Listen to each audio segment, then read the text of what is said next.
Hey guys, I'm Megan Kolb, and welcome to another episode of 3 Wide Life.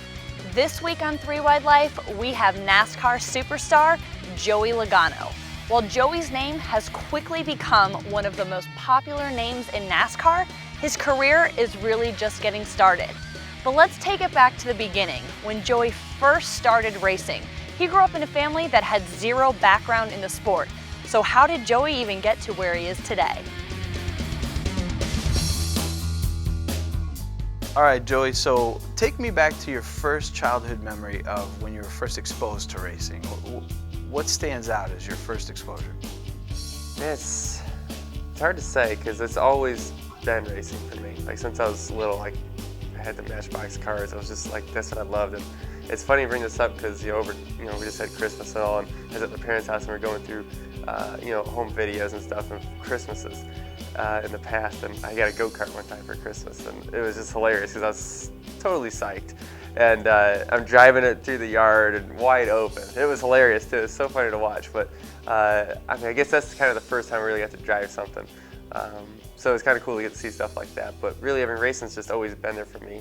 And it's weird too, is my parents didn't race or anything like that. There's no racing heritage in my family, but it's just something that I enjoyed. It's something that I was good at, and here I am. How did you get started? Was it the go-kart in the grass driving around? Yeah, I sucked at everything else. So, so it wasn't a stick and ball. I tried baseball, and I wasn't very good at that. And was really bad at that. Let me rephrase that, really bad. And I played hockey for a while, and I enjoyed that. And I was halfway decent at it, but I just really enjoyed racing. And when I was 7 years old, my dad bought me a quarter midget.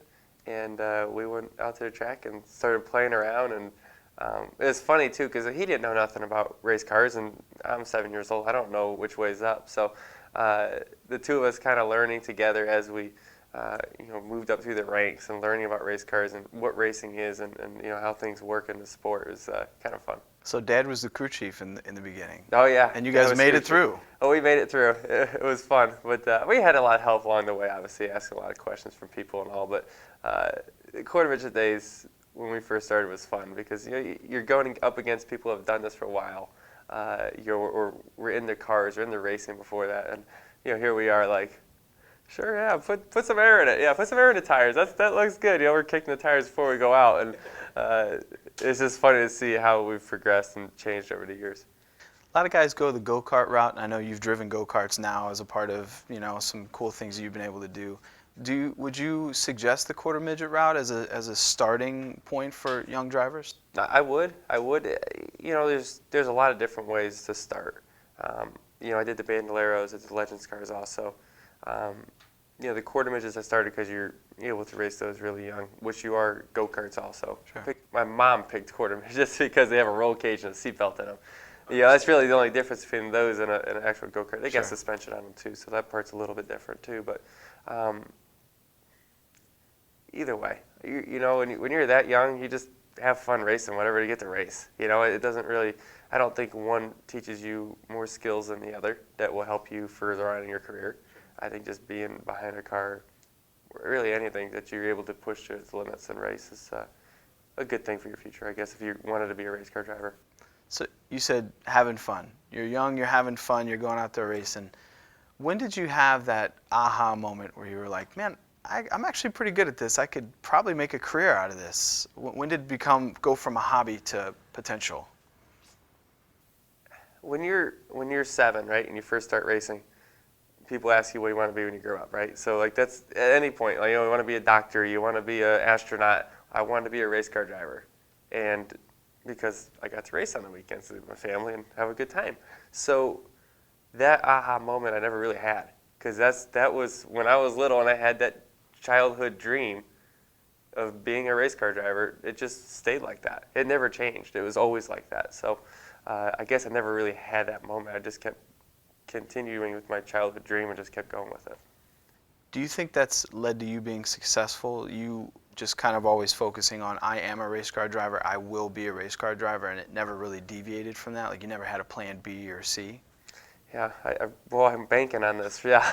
So if this doesn't work out, I'm kind of screwed. So I'm really, really banking on this one thing working for me. So There's pros and cons to that. Obviously, I was fortunate enough to make that work, and that was very difficult. And obviously, you got to have a lot of good brakes on your side too to get to this point. But at the same time, I was able to use it to my advantage to, work hard and stay focused on one thing, like you said. So I'm not saying to anyone watching this not to have a backup plan, because the backup plan is probably the smart way of doing this. I just didn't look that far into it. I was just 100% racing no matter what. And really, I mean, my backup plan would have been in the sport, doing something in the sport, because I've learned a lot to I can do other jobs in the sport at this point. But,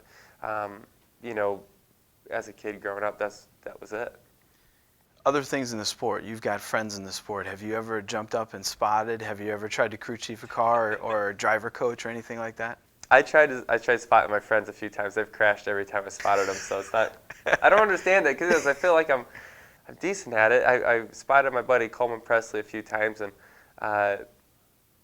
he just didn't listen to me. Yeah, I'd say clear, or I'd say someone outside, and he'd just run him up. I'm like, all right, that's fine. But and then I spotted for LaJoy once, and we didn't get past the start-finish line, and they crashed in front of us on the first lap. So that one wasn't good either. So no, but I feel like I know what they want because I know what I want as a driver. So I feel like that helps. But I haven't had much experience at it yet.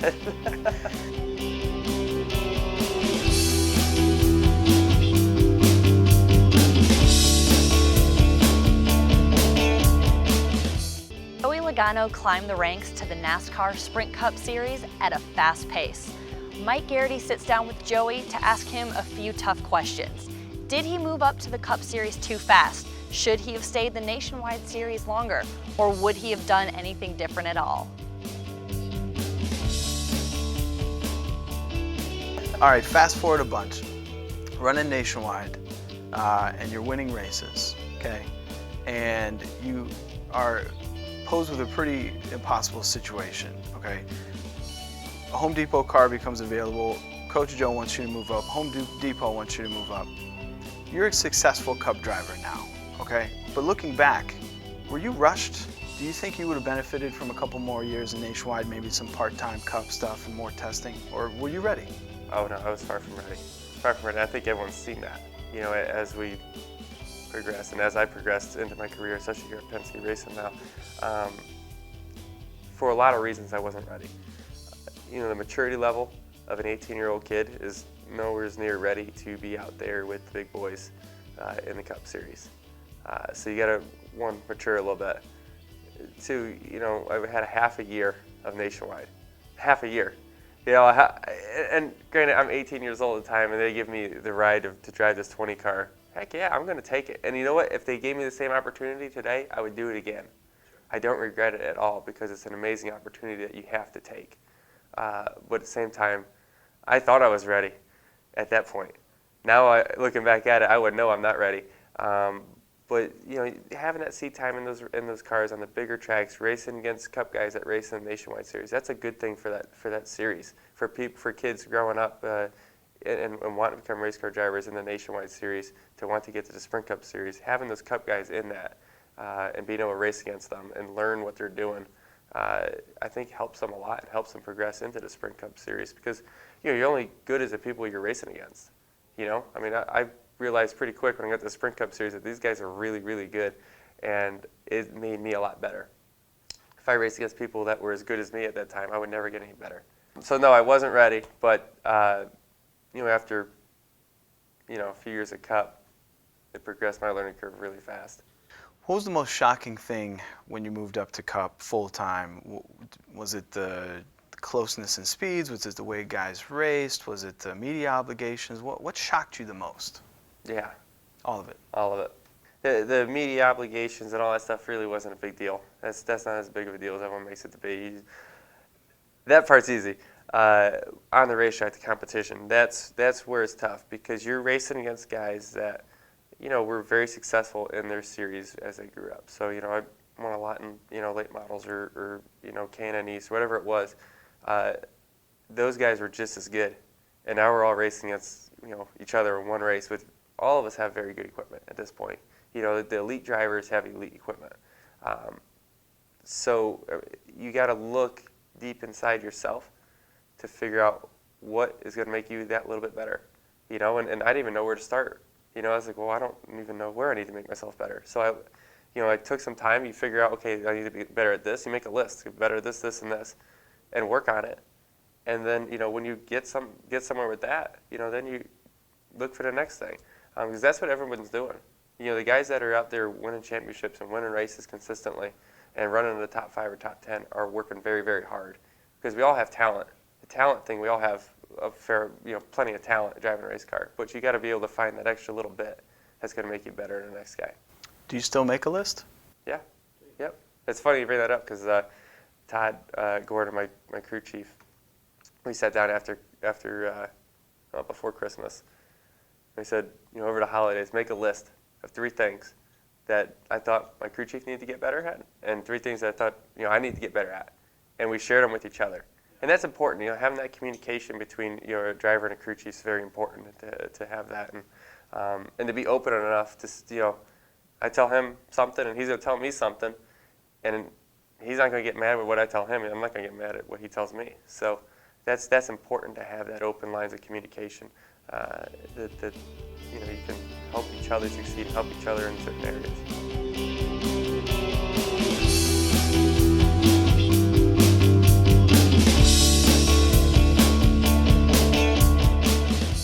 For Joey Logano, things at Penske Racing are going great and have clicked fast. What is it that he figured out at Penske? Is it the leadership, the equipment, the teammates? Or is it something else that allows him to run up front each week?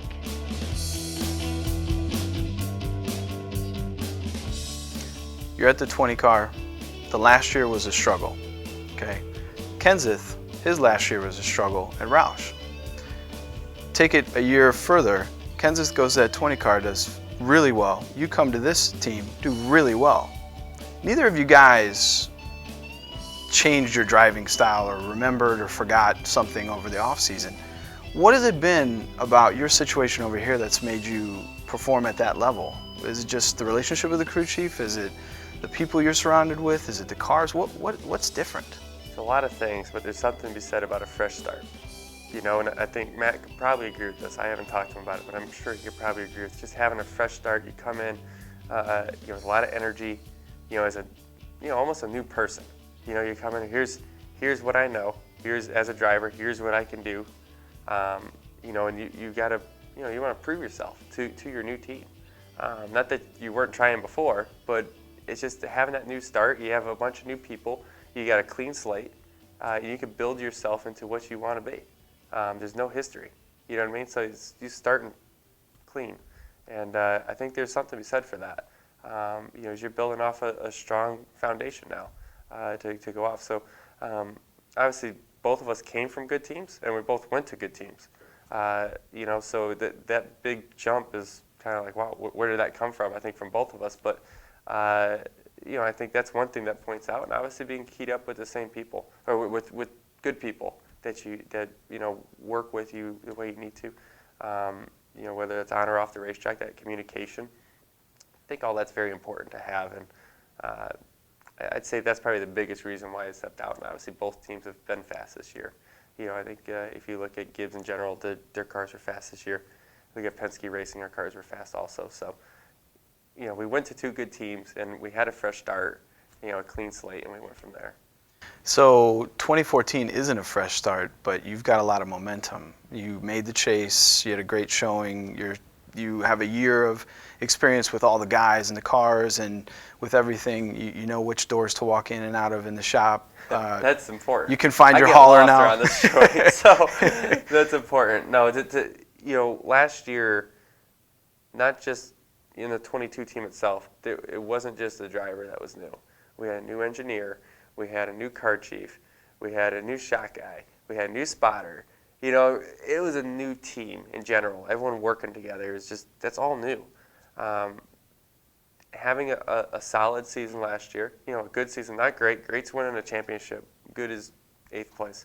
But to have that same team, everyone work together, everyone knows each other, everyone knows what their role is in the job, and everyone knows what they can be better at. Everyone makes that list for themselves, like I talked about, to make themselves better at certain things and be able to build on that. That's important. You know, we're not building off a bad season. We're building off a good season that we had to make something even better. So I'm excited about it. What's an acceptable season? And I think I know what your goal is, but just go ahead and say it so we hear it. The goal's championship. You know, if you shoot for anything less, why are you here? You know what I mean? Why am I here at a championship winning team if my goal is not to win the championship? That's pretty dumb. So that's the goal, and nothing else is acceptable.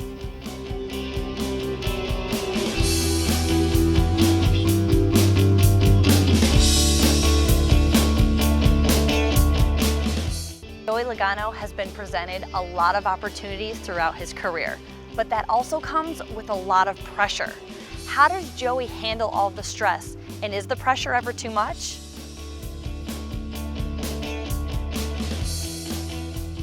When you were coming up, you got your nickname early, all right? You had announcers talking about you before you even got to Nationwide, before you were even on television. You got thrown into a great car, excelled, thrown into Cup early, excelled. And then you were moved over here where you were coming in after Brad's championship, Penske's first championship. All of these have been pressure-filled situations and you excelled. So is it the list thing? Do you go to a mental coach? Is it just in your DNA? How do you always find a way to push through these pressure-filled situations and come out on top? There's a lot to it. There's a lot to it. And at first I wasn't good at it. You know, there may have been results on the racetrack, but there's a lot of pressure. I was wigged out a lot of times. There's a lot of stuff going on.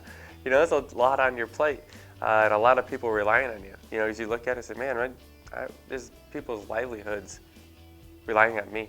You know, and that's a lot of pressure. But, you know, I've gone to, like you said, mental coaches. I've been to a few of them to learn, you know, little tricks and traits of what you got to do to handle situations with people, how to, like you said, deal with the pressure, and how to be able to, you know, focus on what the most important thing is, which is driving the race car, nothing else. You know, and that's hard to do. At this point, I feel like I know how to do that. You know, I feel like I've matured enough, and that's what we talked about earlier. This interview is, you know, being 18 years old, not matured. That's the difference, is learning how to do all this stuff. And like I said, because it's a lot on your plate, but once you learn some tricks on how to deal with it, it's, you know, I just do it, you know, and you work hard, and it's a lot of fun. Joey Logano, at a young age, was seen as the next big thing. His nickname's even sliced bread. But now we ask Joey, we turn the roles and see who does he think is going to be the next big up-and-comer in our sport. All right, so you now get to look back and watch your rise from being a child to Cup star. Who's the next Joey Logano? Who do you see coming up that you say, man, this kid's really good. He's going to go somewhere. There's nothing stopping him. Or her. You know, I'd say you look at Larson right now. I think he's going to be obviously the next one, which he's already in the Cup Series, so it's easy to say. But you know, I've raced against him a little bit this last year in Nationwide and a few times in Cup, and you get around him and you see some of the stuff he's doing. You're like, okay, he's gonna be all right. But it's hard to say who's going to be that next guy when you're not watching him race every weekend or racing against them on the racetrack with them. Because you can tell who's a good driver when, you know, he might not be in very good equipment and you're behind him and watching him drive. You can figure out, hey, he's pretty good. He's just driving something that's not very good today. Sure. You can tell. When you're outside looking in, it's kind of hard to say that, so it's hard for me to pinpoint who that guy is. What's the one thing you're looking forward to most in 2014? Winning races. What else is there to look forward to? I'm looking forward to winning races. Which track do you think is going to be your breakthrough track? Which track do you think you can go to and get that first win in 2014? Is it Daytona right off the bat? Anyone can win at Daytona. That's a total crapshoot in my eyes. So, you know, there's things I can do as a driver in the pack and you know, studying the draft to get better. But you know, we've seen in the past that any car can win that race. So that's always a crapshoot. You look at, you know, the races after. You look at Bristol. We were really fast this year in both races. California, we had a shot at winning. Vegas we were really fast too. I made a mistake and had a speeding penalty. But there's the first few races of the season, the tracks that we go to, I've excelled at in the past. That really line up good for me. So we want to come out of the gate strong. We got this new rule package. We're going to work hard on figuring that out and take advantage of this because it's an opportunity, this rule change, for us to make something of it and really excel out of the box and try to figure it out before everybody else does. So we're going to work hard at that and try to come out of the gates super hard and win a few right off of the bat. Well, thanks for your time and good luck this season. I know it's going to be fun to watch. Thank you. Appreciate it.